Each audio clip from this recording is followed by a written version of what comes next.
Une visite de terrain tournée vers l'Est et plus particulièrement le développement de l'Est. C'est dans ce contexte que la présidente du département, Nassima Dandar, s'est rendue à Saint-André pour signer une convention cadre entre le département et la commune. Objectif, la mise en place d'un projet de développement social, économique et territorial à travers le réaménagement et le développement d'un site de loisirs très fréquenté dans l'Est, le parc du Colosse. Une signature qui s'est faite en présence de Jean-Paul Virapoulet, maire de Saint-André, et de Jean-Marie Virapoulet, vice-président du conseil départemental. Le département, nous avons la compétence de l'insertion.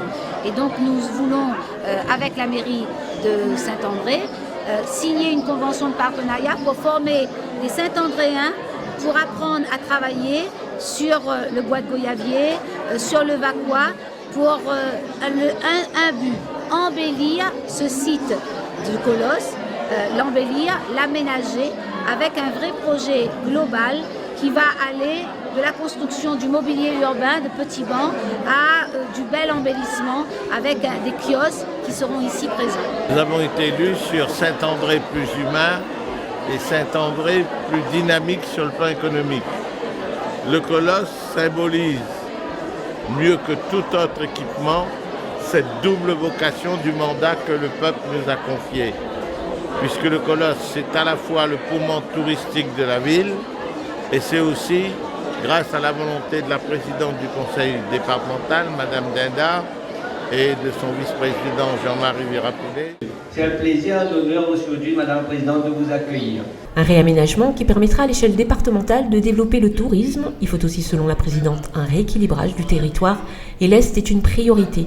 Un chantier d'insertion sera mis en place pour ce chantier qui sera l'occasion de valoriser la filière bois de goyavier puisque les aménagements et les équipements seront réalisés dans ce matériau. C'est un matériau qu'on appelait avant peste végétale et puis c'est un matériau pays et donc d'une peste végétale faire sortir des produits finis, un petit meuble, un objet de décoration qu'on amène à la case. Oui, c'est une fierté d'abord parce qu'il y a en même temps de la transmission du savoir-faire parce que le responsable Jean-François Waro a formé des jeunes et des moins jeunes et il a transmis un savoir-faire local et ancestral.